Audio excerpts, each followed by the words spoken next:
आज ये पूरा युद्ध एक अजीब सी स्थिति में आकर खड़ा हो गया है।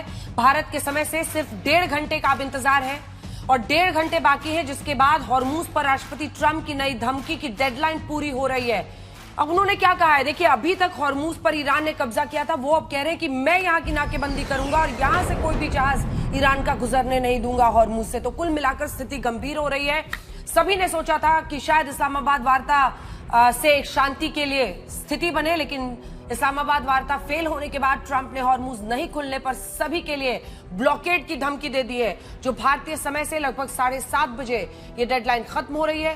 कहने को तो पाकिस्तान ने 2 हफ्तों का सीज फायर कराकर बातचीत कराई, लेकिन अमेरिका और ईरान के बीच रत्ती भर भी विश्वास पैदा नहीं हुआ। सवाल है कि अगर ट्रंप हॉर्मूज की नाकेबंदी कर देंगे तो क्या पूरी दुनिया इस युद्ध में उतरने को मजबूर होगी? आखिर ईरान और ट्रंप की ये जिद दुनिया के लिए कितनी मुसीबतें लाने वाली है? राष्ट्रपति ट्रंप तो पोप लियो को भी आड़े हाथों ले रहे हैं, लेकिन पोप लियो का कहना है कि युद्ध रोकने के अपने संदेश पर वो कायम है। लेकिन ट्रंप मानो आउट ऑफ कंट्रोल हैं। उन्होंने अपनी एक एआई इमेज पोस्ट की है जिसमें वो ईसा मसीह जैसे दिख रहे हैं। तस्वीर दिखा दीजिए। क्या ट्रंप को अब किसी बात का खौफ नहीं है? आज सवाल यही है। और ये तस्वीर जो उन्होंने पोस्ट की है, इसके जरिए वो क्या संदेश देने की कोशिश कर रहे हैं, ये भी आज पूरे विश्व में चर्चा का विषय है। क्या हॉर्मूज के नाम पर अमेरिका और ईरान विश्व युद्ध का पेट्रोल छिड़क रहे हैं? यही है आज हल्ला बोल का विषय। पहले ये रिपोर्ट देखिए।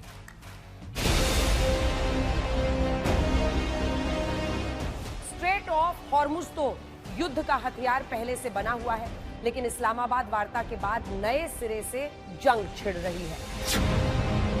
राष्ट्रपति ट्रंप की धमकी के मुताबिक भारतीय समय शाम 7:30 बजे से अमेरिका हॉर्मूज से ईरान को टोल चुकाने वाले न किसी जहाज को आने देगा, न वहां कोई जहाज जाने देगा।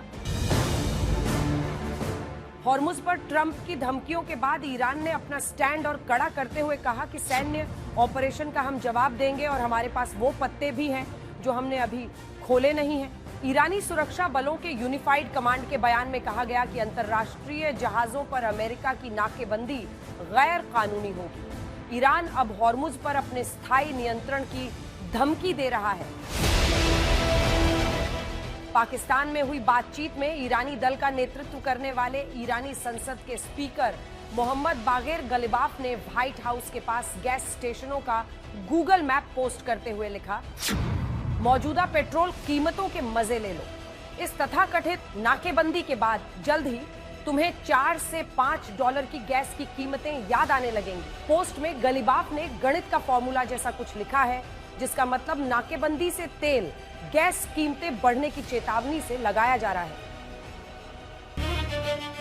इस बीच ईरान का वो वीडियो वायरल हो रहा है जिसमें नाकेबंदी की ट्रंप की धमकी का मजाक उड़ाया गया है।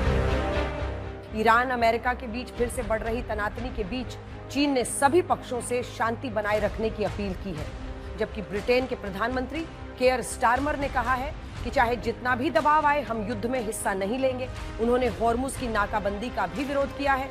उधर अब युद्ध के खिलाफ बयान देने वाले पोप लियो पर भी ट्रंप का गुस्सा फूटा है, लेकिन पोप ने साफ किया है कि वो युद्ध का विरोध करना नहीं छोड़ेंगे।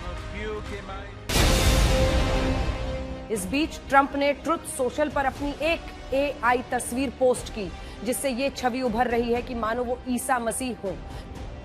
जबकि ट्रंप युद्ध रोकने को तैयार नहीं, वहीं लेबनान में हिजबुल्लाह से इजराइल की लड़ाई जारी है। आईएमएफ ने साफ कहा है कि पश्चिम एशिया की लड़ाई 2026 में आर्थिक हालात को चिंता में डाल रही है। आज तक ब्यूरो। बड़ी खबर इस वक्त आ रही है क्योंकि देखिए, हॉर्मूज पर जो कूटनीतिक हलचल है वो तेज इस वक्त की जा रही है। Iran, Qatar foreign ministers phone पर बात कर रहे हैं, लेकिन दूसरी तरफ आप देखिए चाइना और रूस ने हॉर्मूज पर चर्चा की है। ये बड़ी खबर है। चाइना का लगभग बताया जाता है कि 40 से 50% कच्चा तेल, वहां 45 से 50% जो कच्चा तेल है इसी हॉर्मूज से निकलता है। और ईरान जो कुल लगभग तेल वहां से बेचता है, एक्सपोर्ट करता है, उसका 90% चाइना लेता है। चाइना लगभग 90% ईरान का तेल खरीदता है और ये इसी रास्ते से गुजरता है। इसीलिए चाइना के लिए बहुत बड़ा हेडेक है। और जिस तरह से अब डोनाल्ड ट्रंप धमकियां दे रहे हैं, तो रशिया भी एक्टिव हुआ है। रशिया और चाइना आपस में बातचीत कर रहे हैं। इस बीच जैसा हमने आपको पहले बताया, ईरान और कतर के विदेश मंत्रियों में बातचीत हुई है। ये बड़ी बात है क्योंकि देखिए, अब्बास अरागची से शेख अल थानी की चर्चा, ये साफ इशारा है कि अब ईरान मध्य पूर्व के भी जो खाड़ी देश हैं उनसे अपना संपर्क फिर से बढ़ा रहा है। हाल के घटनाक्रमों पर चर्चा हुई है। नाकाम इस्लामाबाद चर्चा पर भी वहां पर दोनों ने बात की है।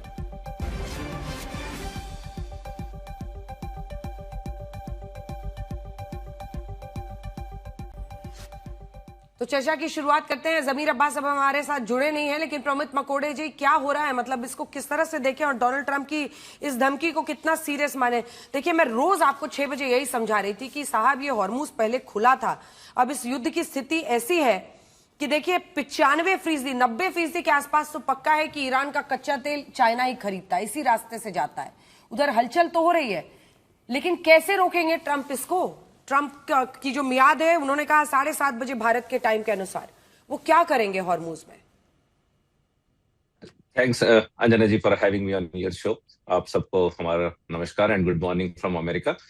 देखिए, ये अपेक्षित था। पिछला जो पैटर्न है पिछले 40 दिन का, या हम तो पिछले 2 साल से या 8 साल से जो ट्रम्प साहब को देख रहे हैं, he attack, he creates pressure, he negotiate on his own terms, और अगर निगोशिएशन उनकी टर्म्स में नहीं मानी जाती है तो वो प्रेशर को डबल कर देते हैं, और डबल करके फिर निगोशिएशन टर्म्स पे जाते हैं। अभी हो क्या रहा था, अमेरिका ने हॉर्मूज को मैडम वेपनाइज नहीं किया था, ब्लैकमेल का साधन ईरान ने बनाया था, और हॉर्मूज को रोका, हॉर्मूज से जहाज निकलने को रोका गया था ईरान द्वारा, और पूरी दुनिया में एक तरह से बड़ा हाहाकार हुआ। अब उसमें क्या हुआ मैडम कि वो बड़े सिलेक्टिवली केवल चाइना के, रशिया के, पाकिस्तान के, अपने जो दोस्तों के और अलाइज के जहाज को जाने दे रहे थे, और बाकी सब जहाज को रोक रहे थे। मैंने बता दिया कि चाइना का 90 से 95% तेल गुजर रहा है, ईरान का 90% तेल चाइना ही खरीदता है। चाइना क्या, अमेरिका क्या करेगा ये बताइए ना। जो ये कह रहे हैं कि 7:30 बजे हम करेंगे, क्या करेंगे? वो कैसे रोकेंगे ईरान के जहाजों को? अगर हम ईरानी पोर्ट से अगर जहाज को निकलना रोकेंगे तो अपने आप ही चाइना और रशिया और उनके अलाइज पे प्रेशर बनेगा, और वो ईरान पे प्रेशर डालेंगे कि निगोशिएट करिए। हमारी एक सिंपल डिमांड है, और मेन डिमांड, एक ही डिमांड पे जब निगोशिएशन फेल हुई है, दैट इज न्यूक्लियर पावर उनको किसी भी प्रकार से नहीं बनने दिया जाएगा। और एनरिच यूरेनियम जो है, जो 60 से 60% का एनरिचमेंट है, उस यूरेनियम को हमारे कंट्रोल में या किसी रिस्पॉन्सिबल कंट्री के कंट्रोल में उसको दिया जाए। ये हमारी मेन डिमांड है। इसकी वजह से निगोशिएशन टूटा था, और निगोशिएशन को फिर से वापस ट्रैक पे लाने के लिए इस तरह की प्रेशर टैक्टिक्स जरूरी है। जब तक आप उनके और उनके अलाइज पे प्रेशर नहीं डालेंगे, जब तक चाइना और रशिया वापस ईरान पे प्रेशर नहीं देगा, ईरान फिर से निगोशिएशन टेबल पे नहीं आएगा। फर्स्ट टाइम ये निगोशिएशन टेबल पे इसीलिए आए थे क्योंकि ट्रम्प साहब ने बड़ी जबरदस्त धमकी दी थी या वार्निंग दी थी, और उस वार्निंग के रहते वो निगोशिएशन टेबल पर आए थे। ठीक है, अब जरा इनको अब पूरा अरिथमेटिक समझाते हैं, हालांकि बाद में आएंगे इस बात पर। देखिए, लगभग हर जहाज पर $20 लाख ट्रांजिट फीस, 18 करोड़ रुपए। और मुझे याद है कि हमारे ही शो में किसी ने बताया था, ये अब्बास जाफरी जी, कि विश्व की जो छवि है ईरान की, वो बदलने में देरी नहीं लगेगी। आप जो ये वसूली करने की ईरान अब इस वक्त में सोच रहा है, आपको इस बात का एहसास है कि कितने देशों का वहां से तेल गुजरता है? और आप एक भारतीय होकर आप ही बताइए, 90% चाइना तेल खरीद रहा है ईरान का। ऐसे में ये हेजेमनी, जो चाइनीज हेजेमनी को ईरान प्रमोट करता है, वो कैसे स्वीकार्य होगा भारत को? जी शुक्रिया बहुत बहुत। पहले तो ये है कि ये हमें एक्सेप्ट करना पड़ेगा कि अमेरिका जो है वो होर्मुज में एंटर नहीं हो सका, और अमेरिका ने अपनी हार मान ली है। इसलिए अब अमेरिका कह रहा है कि मैं बाहर से ब्लॉकेट करूंगा। तो ये अमेरिका की दोबारा, जो हम 40 दिनों से बड़ी बड़ी बातें सुन रहे थे, खार्ग आइलैंड आ जाएंगे, बूट ऑन द ग्राउंड आएगा, फला ढिमका, और अमेरिका ये है वो है, तो हमें ये पहले तो ये एक्सेप्ट करना पड़ेगा कि अमेरिका जो है वो यहाँ पर घुटने पर आ गया है। दूसरी बात ये है कि चाइनीज गवर्नमेंट ने ऑफिशियल स्टेटमेंट्स रिलीज कर दिए हैं कि हमारे और ईरान के बीच में ऑफिशियल ट्रीटी है होर्मुज को लेके, और हमारी जो शिप्स आ रही हैं उसे कोई थर्ड पार्टी इंटरफियर नहीं कर सकता, और वो क्लियर वार्निंग है। कोई भी थर्ड पार्टी अगर हमारी शिप्स के ऊपर कोई भी अगर हमला करते हैं, तो चाइना ने क्लियरली अमेरिका को धमकी दे दी है। तो अब ये चाइना और यूएस के बीच में है कि जो चाइनीज शिप्स वहां से गुजरेंगी उसको अमेरिका रोक पाएगा या नहीं रोक पाएगा। तो ये एक अमेरिका और चाइना के बीच में है। ईरान बहुत क्लियर है कि ईरान की तरफ से जो शिप्स हैं, चाइनीज ऑयल जो है वो गुजरेंगे और वो गुजर रहे हैं, उनकी ट्रीटी है। अब बाकी आगे चाइना और यूएस का है। जब ईरान के वाटरवेज क्रॉस होते हैं उसके बाद वो, तीसरी चीज ये है कि ये जो क्लेम है इनका ब्लॉकेड का, वो ब्लॉकेड का क्लेम बिल्कुल यूजलेस है। बिकॉज जब अगर अगर मान लें कि इनकी ब्लॉकेड सक्सेसफुल भी हो जाती है, उससे क्या होगा? उससे ये होगा कि पूरी दुनिया में महंगाई बढ़ेगी, इकोनॉमी खराब होगी। जो जिस वजह से घुटने पर आए थे ट्रंप, $12 ट्रिलियन उनकी मार्केट से गायब हो चुका है। तो जिस वजह से वो आए थे नेगोशिएटिंग टेबल पर, वही वजह और बढ़ेगी। तो ट्रंप के तमाम दुनिया के इकोनॉमिस्ट कह रहे हैं कि ट्रंप का अगर ब्लॉकेट सक्सेसफुल होता है तो वो अमेरिका के डिक्लाइन और अमेरिका की हार के अंदर जल्दबाजी करेगा, स्पीड करेगा। सुनिए, महंगाई और अन्य चीजों की चिंता अलग कीजिए। आप इस सवाल का जवाब दीजिए जो मैंने पहले पूछा कि 18 करोड़ रुपए पर जहाज की जो वसूली की बात ईरान कर रहा है, वो कैसे विश्व को स्वीकार्य हो सकता है? अनेकों देशों का वहां से तेल जाता है, क्या ईरान को ये समझ में नहीं आ रहा है? जी, मैं उसका जवाब आपको दे देता हूं और कई बार मैं दे चुका हूं। उसका ये है कि अगर इंटरनेशनल लॉज के मुताबिक ईरान अगर टेरिटोरियल वाटर से अगर ईरान से गुजरता है और अगर ईरान इंटरनेशनल कम्युनिटी को कंसेंसस में लेता है और ईरान इंटरनेशनल कम्युनिटी के अप्रूवल के साथ टोल्स कर लगाता है, सर्विसेज, जिस तरीके से मैंने पहले भी कहा था कि क्या ये पहले क्यों नहीं समझ में आया? ये युद्ध के बाद समझ में आया है। युद्ध के पहले तो नहीं ले रहे थे ना? तो इसके पहले नहीं ले रहे थे, इसका मतलब ये नहीं है कि बाद में नहीं ले सकते। अच्छा, तो आप वसूली को सही ठहरा रहे हैं, आप वसूली को सही ठहरा रहे हैं। छोटे छोटे देश जो इधर के हैं, उनके पैसे एक एक पर शिप 18 करोड़, जिनकी कुछ करोड़ की सिर्फ आबादी है, जिनका शायद बजट भी इतना छोटा है, ऐसे देशों से पर जहाज 18 करोड़ की वसूली ठीक है ना?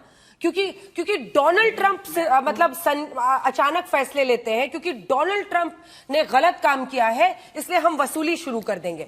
ये सही है ना? मैं इसका जवाब दे दूं अंजना जी। पहले तो ये है कि हमें ये समझना पड़ेगा कि 120 बिलियन डॉलर ईरान के बेचे हुए, ईरान के हक के दुनिया में पड़े हुए हैं। जब ईरान पर पूरी दुनिया की तरफ से इकोनॉमिक टेररिज्म हो रहा था, तब कहां थे ये सारे लोग? ईरान के अंदर ईरान का पैसा $7 बिलियन साउथ कोरिया में फंसा हुआ है। ईरान का ये पैसा जब ईरान ने मांगा तो उन लोगों ने कहा कि $1 बिलियन हम कमीशन चार्ज करेंगे। ईरान ने कहा कोई बात नहीं, वो दे दे। वो नहीं दिया, कहा हमें मेडिसिन भेज दे, जरूरत की चीजें भेज दे, नहीं भेजा। तो दुनिया इस हालत में है कि ईरान के ऊपर 40 साल सैंक्शंस लगे, ईरान के ऊपर जुल्म होता रहा। अब ईरान क्लियर है कि अपने ऊपर जुल्म होने नहीं देगा। जो ईरान का हक है वो ईरान लेगा, उससे दुनिया में कोई उसको रोक नहीं सकता। बिकॉज अगर वो लीगली अबाइडिंग दुनिया के कानून के मुताबिक जो भी चीज करेगा वो ईरान का हक है, और ईरान के हक के लिए ईरान को कोई रोक नहीं सकता। पूरी दुनिया को ये क्लियर मैसेज है कि सैंक्शन सिर्फ मैडम, ये सैंक्शन इनकी फाइनेंशियल कमर तोड़ना इसलिए जरूरी है कि हमास, हुती, हिजबुल्ला और तमाम तरह के टेररिस्ट नेटवर्क्स को पूरी दुनिया में ये समर्थन देते हैं, उनको मजबूत करते हैं, और टेररिज्म के थ्रू एक प्रॉक्सी वॉर पूरी दुनिया में इन्हें चला रखा है। पूरी दुनिया से हमको उतना मतलब नहीं है। अमेरिका इस बार अमेरिका के इंटरेस्ट और अमेरिका फर्स्ट के प्रिंसिपल को लेके चल रहा है। हमारे जो मित्र हैं, जो हमारे स्ट्रेटेजिक अलाई हैं, इजराइल के ऊपर इन्होंने कई सालों से एक बेरहमी से सुबह शाम ये मिसाइल दागते हैं, उसको हमको रोकना है और अमेरिका के इंटरेस्ट को प्रोटेक्ट करना है। और मेनली तो जो इनको न्यूक्लियर एनरिचमेंट और जो यूरेनियम एनरिचमेंट करके जो न्यूक्लियर प्रोग्राम था उसको खत्म करना है। These are the main objectives. ये हॉर्मूज वगैरह ये बाद में इन्होंने वेपनाइज किए हैं युद्ध में लाकर। हमारे ऑब्जेक्टिव्स क्लियर है और केवल एक ही ऑब्जेक्टिव की वजह से निगोसिएशन खत्म हुआ है। तो क्या क्लियर है प्रमित जी? आपको भी नहीं पता है, सिर्फ डोनाल्ड ट्रंप को पता है, इसलिए आप भी उनकी तरफ से गारंटी ना ही ले तो आपके लिए अच्छा रहेगा, मैं बता रही हूं आपको। लेकिन जनरल मेस्टर्न ये जो जमीर अब्बास जाफरी जस्टिफाई करने की कोशिश कर रहे हैं कि पहले नहीं लिया, इसका मतलब ये नहीं है कि अब नहीं लेंगे। ये बताइए किस तरह से, मतलब ये इसको कौन स्वीकार कर सकता है? इस युद्ध के पहले और ईरान को लेकर जो एक सिंपैथी बनी भी पूरी दुनिया में, उसको पलटते देर नहीं लगेगी अगर ये इस तरह से वसूली पर ईरान अटका रहता है और हॉर्मुज को ये करता है तो? देखिए, बिल्कुल इन्होंने जो कोट किया है इंटरनेशनल लॉ, ये इंटरनेशनल लॉ और रूल्स बहुत बता रहे हैं। ये है UNCLOS, United Nations convention of law of seas. वो बहुत क्लियर रूल्स हैं। बिल्कुल। उस रूल के मुताबिक टेरिटोरियल वाटर्स 12 नॉटिकल माइल्स है, वो सबको पता है, उसमें कोई शक और संदेह नहीं है। लेकिन उसी UNCLOS में बहुत क्लियर रूल है कि जितने भी स्टेट्स हैं वर्ल्ड में, चाहे बॉस्फोरस स्टेट हो, स्टेट ऑफ जिब्राल्टर हो, स्टेट ऑफ हॉर्मुज हो, स्टेट ऑफ मलक्का हो, वो इंटरनेशनल शिपिंग लेन्स के लिए खुले रहेंगे। उस पर कोई टोल टैक्स नहीं लगा सकता है। रेड सी पे आप लगा सकते हैं, स्यूज कैनाल पे लगा सकते हैं, क्योंकि वो मैन मेड है, वो इजिप्ट ने जैसे कोई नियम वियम तो मान नहीं रहा ना जनरल मिस्टर। हाँ, नियम वियम तो मान नहीं रहा, बट ये तो हाई मॉरल ग्राउंड क्लेम कर रहे हैं ना। जब ये पाकिस्तान जा रहे थे तो एक खाली जहाज ले गए सिर्फ फोटो और स्कूल बैग्स के साथ। पूरी दुनिया ने, उस तस्वीर ने हम सबका दिल छुआ कि भाई छोटी बच्चियां और उनके स्कूल बैग में उनकी तस्वीर थी, सफेद गुलाब था। बट अब इसकी आड़ में कि डोनाल्ड ट्रंप गलत कर रहा है इसलिए हम हफ्ता वसूली करेंगे, हम पैसा वसूली करेंगे जहाजों से, इनकी नैतिकता कहां टिकी रहती है फिर? देखिए, इसमें साफ बात यह है कि ये लड़ाई आज की तारीख में ईरान, अमेरिका और इजराइल की है। ये पूरे विश्व के साथ इनकी लड़ाई नहीं है, ना अमेरिका की ना ईरान के। लेकिन अनफॉर्चुनेटली दोनों देशों ने, चाहे अमेरिका हो और चाहे ईरान हो, ये इनको वेपनाइज बना दिया है, ये स्टेट ऑफ हॉर्मुज को। ईरान ने भी इसको वेपनाइज कराया कि इसको टैक्सेशन शुरू कर देंगे। वो बिल्कुल लॉज के मुताबिक नहीं है। और आपने सही बोला है, कोई देश, देखिए लॉज अगर मानने हैं तो सब लॉज मानने चाहिए। अगर आप 12 नॉटिकल माइल्स टेरिटोरियल वाटर्स बोलते हैं तो फिर आप उसको भी मानिए जो स्टेट ऑफ हॉर्मुज खुला रहेगा। लॉ ये पोर्शन में नहीं माना जाता है कि एक पोर्शन को आप माने और दूसरे को आप बोले नहीं हम नहीं मानेंगे। तो लॉ तो खैर कोई नहीं मान रहा है। लेकिन जहां तक अभी ये सवाल है, ये एक स्टेट ऑफ हॉर्मुज को वेपनाइज कर दिया गया है। और वेपनाइज करने का कहने का मतलब ये है, देखिए ईरान ने जो वेपनाइज किया उसका पूरा विश्व में प्रभाव आ रहा है। और केस टू केस बेसिस पे, जैसे इन्होंने अभी बताया, चाइना के साथ ये उनके जहाज को जाने दे रहे हैं। अभी उसी को, ये इनकी एक देखिए स्ट्रॉन्ग पॉइंट था, उसी को इसको वीक पॉइंट बना दिया अभी ट्रंप ने, कि वो जो पर्शियन गल्फ का जो माउथ है उस पे उन्होंने भी अब काउंटर वो वहां पर ब्लॉकेट लगा दिया है। बिल्कुल। इसका मतलब अभी जी। मैं ये बोलना चाहूंगा अंजना, मेरे को लगता है ये जो अभी स्ट्रेटेजी इन्होंने की है प्रेसिडेंट ट्रंप ने, इसका कारण ये है कि अभी मिलिट्री वॉरफेयर, अभी तक जो 40 दिन की लड़ाई थी वो सिर्फ वॉरफेयर थी, मिलिट्री का सारा बारूद इस्तेमाल किया गया है। अब मेरे को लगता है मिलिट्री यूज की जाएगी, आर्म फोर्सेस यूज की जाएगी, जैसे ईरान ने किया वो अमेरिका भी करेगा ये ब्लॉकेट को। ठीक है, देखते हैं सर क्या होता है। लेकिन अब भुटोरिया साहब, ये तस्वीर आपने देखी है ट्रंप साहब की जो उन्होंने पोस्ट की है? ट्रंप उसका वो एक और नया नाटक है। बेसिकली इस सिचुएशन में मुझे महाभारत का वो सीन याद आता है जहां अभिमन्यु को चक्रव्यूह में जाना तो पता था लेकिन उसको निकलना नहीं पता था, और इसीलिए अभिमन्यु मारा गया उस महाभारत युद्ध में। तो ट्रंप को इजराइल ने बोला कि तुम चलो, हमें हमारे पास में खामेनी की लोकेशन है, हम इन एंड आउट जाएंगे और जल्दी निकल जाएंगे। और ट्रंप उसी लालच में आ गया कि मुझे एक और सक्सेस मिलेगी। तो ट्रंप इस युद्ध में तो आ गया। आज 40+ दिन हो गए, $40 बिलियन से ज्यादा उसने खर्चा कर दिया। आज भी यूरेनियम जो है उनके पास में है, आज भी उनकी रिजीम चेंज नहीं हुई है। और ये एक अमेरिका एक बहुत बुरी हार की तरफ जा रहा है। जो इन्होंने बोला कि चाहे ब्लॉकेज ईरान करे स्टेट ऑफ हार्मुज को, या चाहे ब्लॉकेज अमेरिका उसका धमकी दिखाए, इकोनॉमी अमेरिका की खराब होनी है, इकोनॉमी पूरे विश्व की खराब होनी है। तो ये जो अप्रोच वो ले रहा है, अब उसको एग्जिट स्ट्रेटेजी है नहीं उसके पास में, ट्रंप के पास में। और वो एकदम मतलब, और दूसरी तरफ वो एप्स्टीन फाइल से ध्यान हटाने के लिए इस वार में भी घुसा था। तो ये सारा प्रमित मकोड़े, आप इसका जवाब दीजिए क्योंकि आप वहां पर हैं। और रशिया और चाइना की लामबंदी, आप इसको किस तरह से देख रहे हैं? अगर वहां बातचीत हो रही है, कैथोलिक ईसाइयों में ट्रंप की लोकप्रियता घटी ऐसा बताया जा रहा है, और नेशनल कैथोलिक रजिस्टर ने फॉक्स का सर्वे पेश किया है।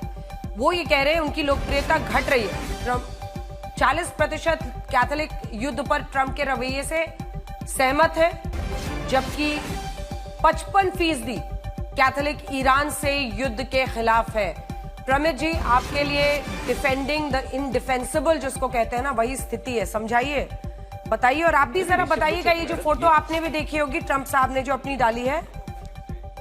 देखा है? फैक्ट्स है वो फैक्ट्स है, मैं फैक्ट्स को नकार नहीं रहा हूँ। निश्चित रूप से लोकप्रियता घटी है, डोमेस्टिक रूप से उनपे बड़ा प्रेशर है, यहाँ पर गैस प्राइसेस यहाँ पर भी बढ़ी है, लेकिन फिर से लॉन्ग टर्म में हिस्ट्री विल से, बिकॉज ये मैडम ये ट्रम्प नहीं, ये अभी हमारे डेमोक्रेटिक मित्र स्क्रीन पे थे, उनको मैं कहना चाहता हूँ कि ईरान के अगेंस्ट में ईरान की न्यूक्लियर कैपेबिलिटी के अगेंस्ट में केवल ट्रम्प साहब ने नहीं बोला है, इन्होंने ओबामा साहब ने भी उतनी ही शिद्दत से और उतनी ही जोर शोर से कहा था कि Iran should not have nuclear power at any cost. Hillary Clinton ने कहा था कि Iran should not have nuclear cost, और मैं मिलिट्री के हर उस मिलिट्री ऑप्शन को यूज करूंगी जिससे कि ईरान के पास न्यूक्लियर कैपेबिलिटीज नहीं हो। बाइडन जी ने कहा था, ओबामा ने कहा था, हिलरी जी ने कहा था। तो ये कहना गलत है कि इस बात से तो मैं सहमत हूँ, आपकी इस बात से मैं सहमत हूँ, क्योंकि डेमोक्रेट हैं अजय जैन भुटोरिया, तो वो अलग लाइन ले रहे हैं क्योंकि उनको डोनाल्ड ट्रंप के खिलाफ बोलना है, लेकिन अमेरिका की फितरत रही है।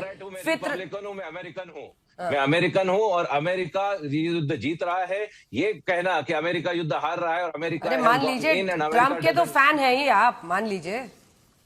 मैडम हम भारत और अमेरिका की दोस्ती के फैन हैं सबसे बड़े। मैं आपके जैसे वो जो बाइडेन समर्थक है वैसे आप ट्रंप फैन है। भुटौरिया साहब, ये तो फितरत रही है अमेरिका की, उसकी आदत रही है दूसरे देशों में टांग अड़ाने की, और जो स्थिति हुई है, और ऐसा नहीं अमेरिका ने बड़ी बड़ी जंगों में हार फेस की है और उसने देखा है कि क्या स्थिति। अफगानिस्तान ही आप देख लीजिए कैसे भागना पड़ा है, और जितने उनके इन्फॉर्मर्स थे फिर बाद में प्लेन से लटक लटक के भागे अफगानिस्तान से जब तालिबान आ गया। तो सबको पता है कि किसकी क्या सच्चाई है, यही हालत है आपके देश की। लेकिन उससे पहले एक बार जरा ये प्रोफेसर साहब को दिखाइए। प्रोफेसर साहब, ये आंकड़े कुछ आपके सामने रखना चाहते हैं। बांग्लादेश, ठीक है, 60% उसका आयात जो कुल जरूरत का है वो हॉर्मुज से होता है, और आयात खर्च में उसके 18 से 30% की, 29% की, 29% की बढ़ोतरी संभव है। श्रीलंका, जरूरत का लगभग 100% उसका आयात हॉर्मुज के जरिए होता है।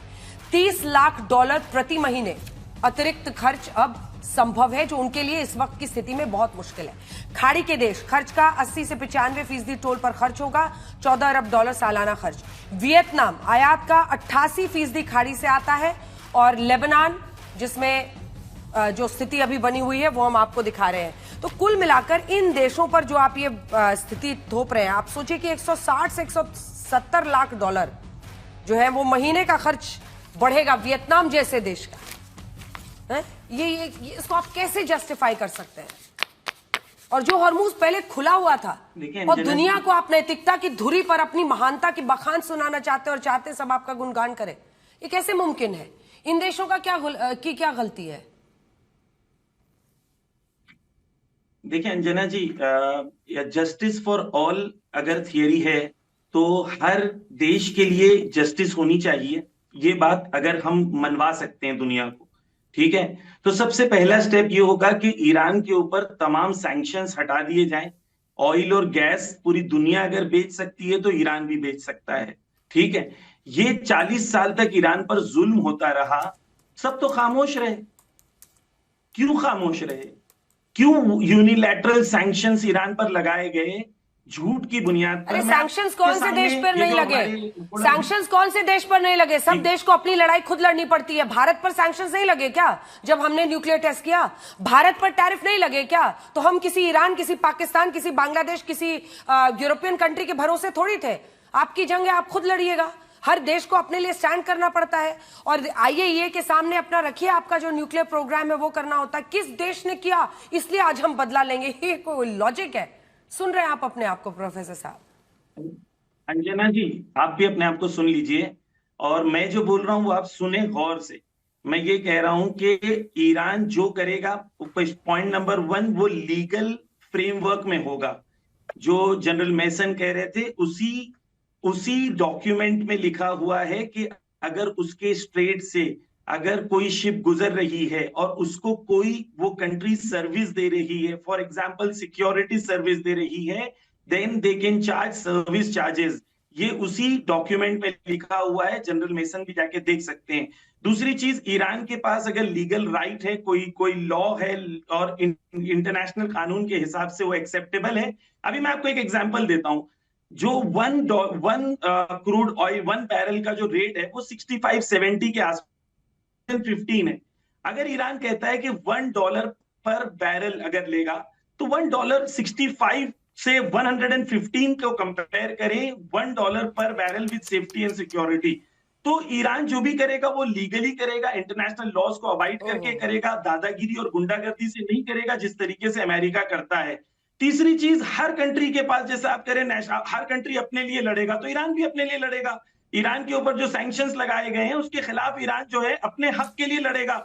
अगर कानूनन वो ले सकता है तो वो लेगा, कोई दुनिया में नहीं उसे रोक सकता।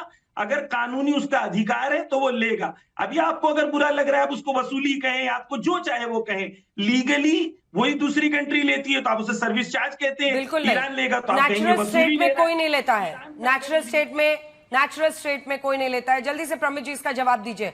अब डोनाल्ड ट्रंप कह रहे हैं कि अमेरिका ही कब्जा, मतलब नियंत्रण रखेगा हॉर्मूज का। प्लान क्या है उनका, क्या प्लान है, क्या कर रहे हैं वो?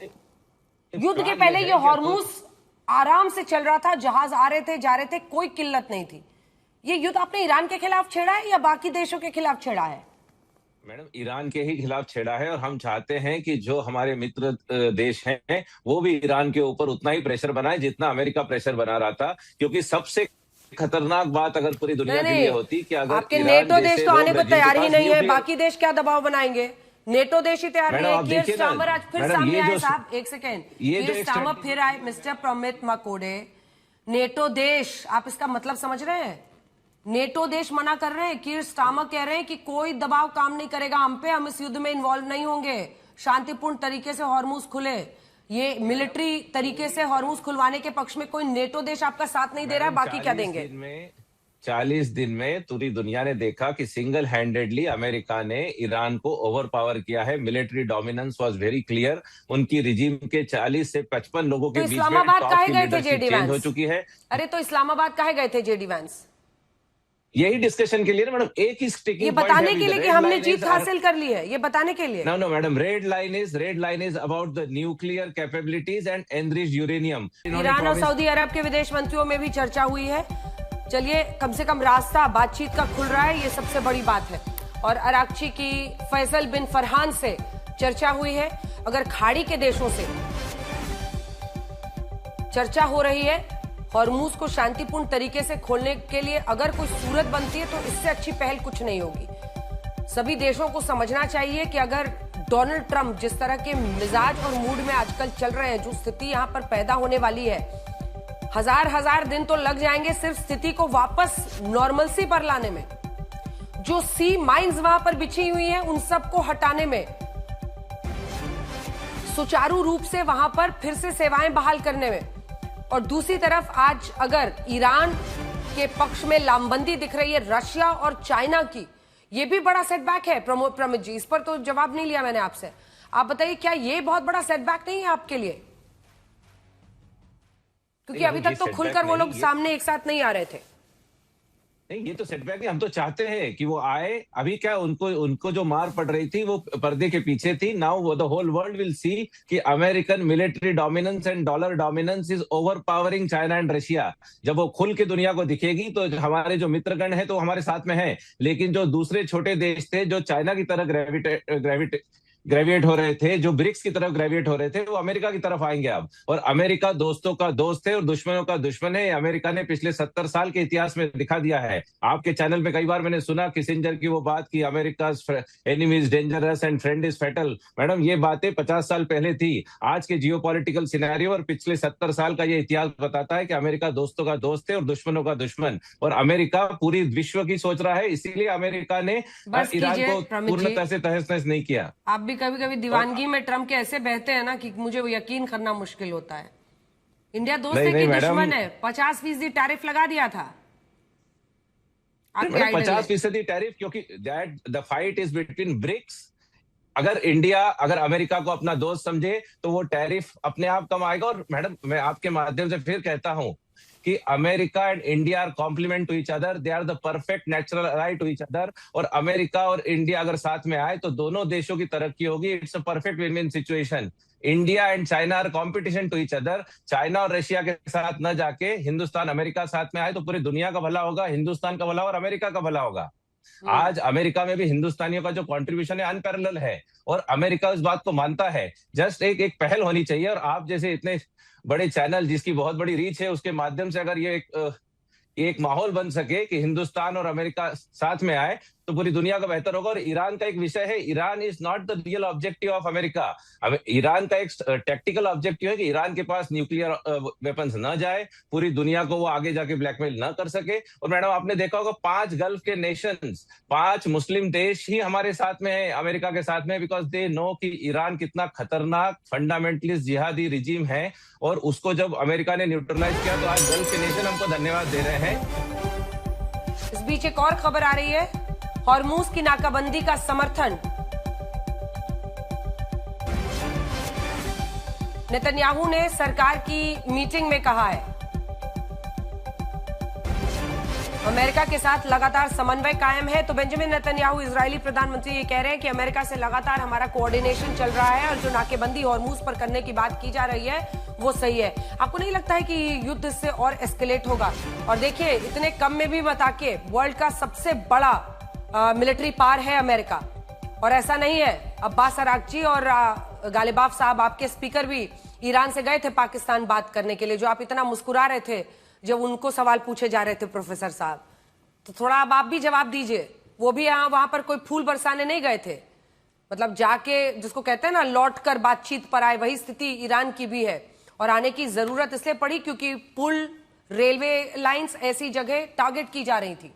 तो ऐसा नहीं है कि ईरान बहुत ही ग्लोरियस स्थिति में इस वक्त है, ईरान की भी हालत खराब है, तभी वो भी चाह रहे थे कि रास्ता निकले। लेकिन इधर अगर वो बातचीत कर रहे हैं सऊदी अरब के विदेश मंत्री से, कतर के विदेश मंत्री से, तो सुलह का ही रास्ता निकालने की कोशिश है ना। और अगर अमेरिका धमकी दे रहा है कि भाई हॉर्मूज में भी कुछ कर सकता है, तो कई तरीके हैं, उसके लिए खुद वहां पर पहुंचने की जरूरत थोड़ी है। जैसा वो कह रहे हैं पोर्ट्स के जरिए जहाज नहीं निकलने देंगे।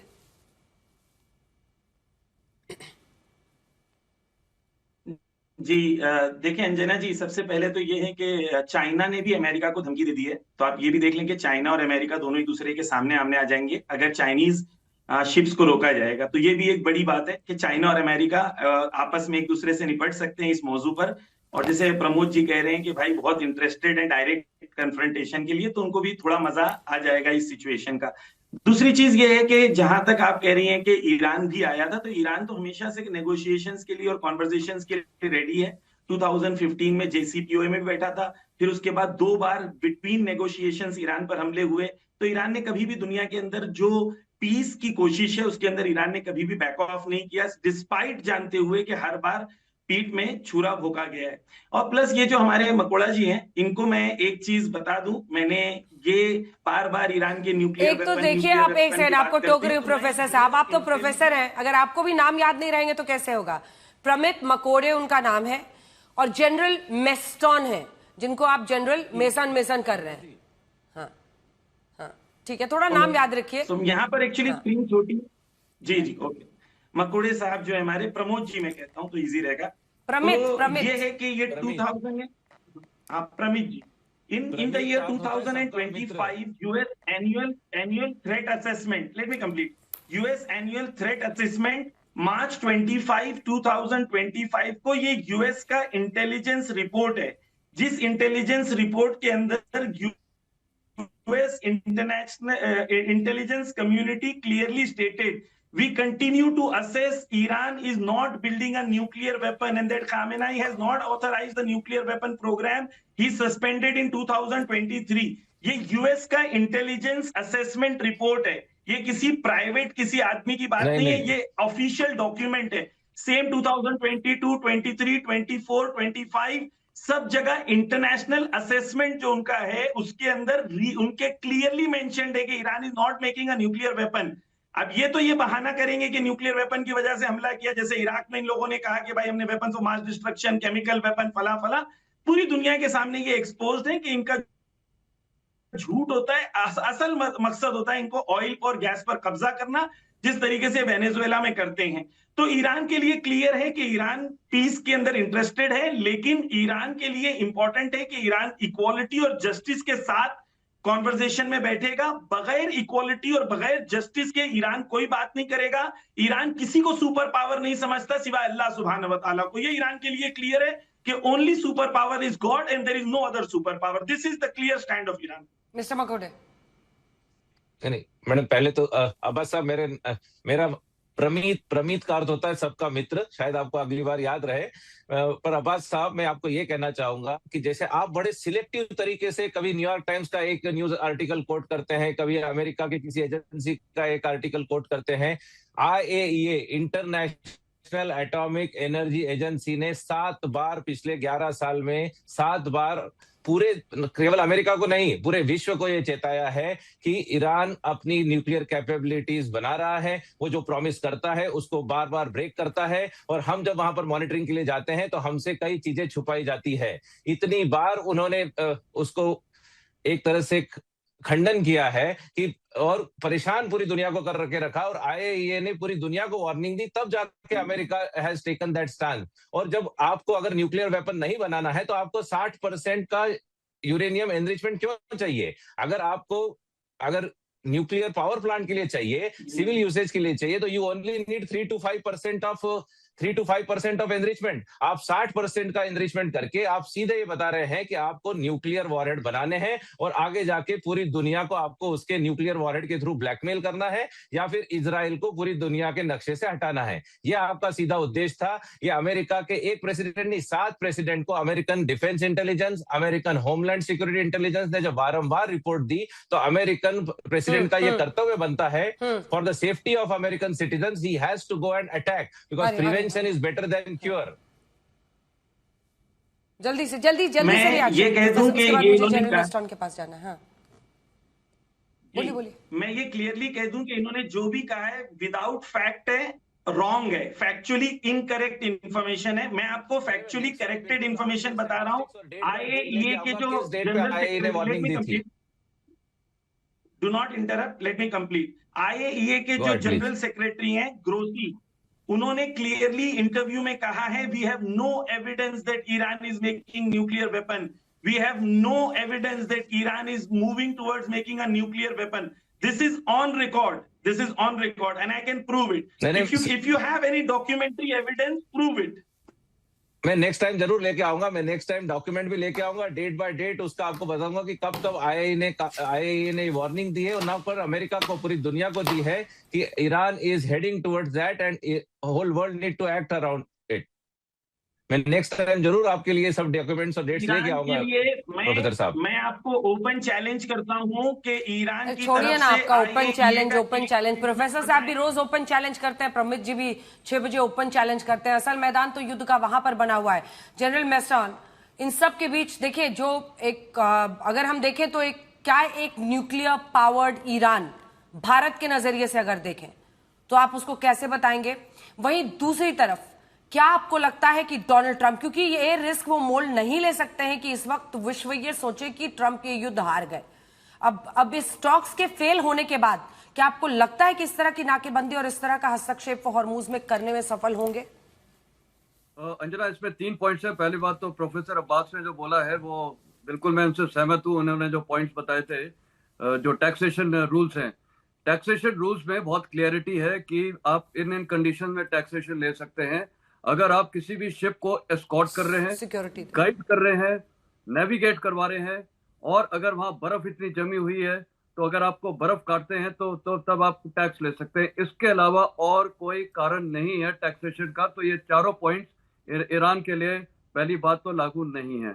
जहां तक आपने अभी 2 पॉइंट्स बताए हैं, देखिए पहला पॉइंट तो अभी ये प्रेसिडेंट ट्रंप ने ये जो स्ट्रैंगुलेशन लगाया है, ये जो इकोनॉमिक ब्लॉकेड है, इसको मैं बोलूंगा ये एक मिलिट्री फोर्स यूज की जा रही है। आपने देखा है एक और शिप जिब्राल्टर से आ चुकी है, एयरक्राफ्ट कैरियर, ये जॉर्ज बुश, वो भी अभी ईस्ट की तरफ आ रही है, इजराइल की तरफ। कहने का मतलब ये इकोनॉमिक ब्लॉकेड जो पर्शियन गल्फ में, ये थ्रू उनकी नेवी और आर्मी के जरिए ये लगेगा। Military firing, exchange of firing नहीं होगी, जो अब मेरे को ये लग रहा है ये युद्ध है। इकोनॉमिक स्ट्रैंगुलेशन होगी बाय मिलिट्री मीन्स, और इसमें अभी कोई भी मेरे को लगता है यूएस इनके ऊपर, ईरान के ऊपर फायर नहीं करेगा, क्योंकि अगर यूएस ने फायर किया तो ईरान के पास भी पूरा अधिकार है फायर करने का, और फिर वो गल्फ स्टेट्स में करेगा तो वो तो स्पाइरल आउट ऑफ कंट्रोल होगा। अब सवाल उठता है इसको वो इम्प्लीमेंट कैसे करेंगे। इम्प्लीमेंट करना भी इजी है, लेकिन सवाल उठेगा जब चाइनीज शिप जाएंगी उसको वो कैसे रोकेंगे, और क्या उसको निकलने में या जाने में रोक पाएंगे। वो अगर वहां पर एक भी क्लैश होता है और अगर एक भी शिप डैमेज होती है चाइनीज शिप, तो ये वॉर आउट ऑफ कंट्रोल हो जाएगा। बिल्कुल। हॉर्मुज नाकेबंदी पर अमेरिकी सेना का बयान आया है, जिस पर मैं भुटौरिया साहब आपका रिएक्शन चाहूंगी, क्योंकि अब देखिए अमेरिकी सेना जो है वो ये कह रही है कि न्यूट्रल ट्रांजिट पर नाकेबंदी नहीं करेंगे, लेकिन मतलब सिर्फ ईरान आने जाने वाले जो जहाज हैं उन पर नाकेबंदी करेंगे। किस तरह से आप पूरे सिनेरियो को देख रहे हैं अमेरिका के एंगल से? अमेरिका के लोग क्या कह रहे हैं? सिर्फ देखिए, मैं बाइडेन समर्थकों की बात नहीं कर रही हूं, मैं सबकी बात कर रही हूं। बिल्कुल अंजना जी, मैं आपको एक थोड़ी सी हिस्ट्री जो इस डिस्कशन में हुई थी। ओबामा ने JCPO ईरान न्यूक्लियर डील किया, डिप्लोमेसी से ईरान के न्यूक्लियर प्रोग्राम रोक दिया था। ईरान ने यूरेनियम स्टॉक पाइल 98% कम किया था। ये था असली प्रेशर विद स्मार्ट डिप्लोमेसी। उसके बाद में हिलरी क्लिंटन का स्टैंड था कि विद डिस्ट्रस्ट एंड वेरीफाई, उन्होंने भी इस डील को कंटिन्यूसली एनफोर्स किया था। बाइडेन का स्टैंड था कि JCPO में वापस जाने की और कोशिश थी, उन्होंने उनको डायरेक्ट वार और ब्लॉकेड पर नहीं था। तो ये जो बात हो रही थी, डेमोक्रेट्स ने ईरान को इस प्रोग्राम को रोक के रखा था, और उसके डिप्लोमेसी और नॉट विद डायरेक्ट वार। अभी तक $40 बिलियन और $40 बिलियन हम स्पेंड कर चुके हैं। अमेरिका इस पोजीशन में नहीं है आज कि कंटिन्यूड वार, जब अभी जो मेजर साहब ने कहा, जनरल साहब ने कहा कि अगर इस वार में चाइना इन्वॉल्व हो गया, एक भी चाइनीज शिप को अटैक कर दिया, तो ये एक लॉन्ग टर्म वार हो जाएगा जो अमेरिका अफोर्ड नहीं कर सकता। बताइए। और चाइना रशिया अभी से लामबंदी कर रहे हैं, इस वार को अफोर्ड नहीं कर सकता। और ये मतलब हमने आज शो का नाम रखा था हॉर्मुज में वर्ल्ड वॉर का पेट्रोल छिड़कने वाली स्थिति। आपको नहीं लगता ये वही हो जाएगी प्रमित जी? नहीं, निश्चित रूप से देखिए madam, if there is no doubt कि अगर चाइना और अमेरिका में डायरेक्ट कॉन्फ्रंटेशन होगा तो वर्ल्ड वॉर जैसी सिचुएशन बन सकती है, पर दोनों ही देश बड़े रिस्पॉन्सिबल है, चाइना एज वेल है। Oh wow, thank you so much. आपकी लास्ट लाइन पर तो मतलब क्या ही बोला जाए कि दोनों आपको बहुत ही रिस्पॉन्सिबल देश लग रहे हैं। इंटरेस्टिंग।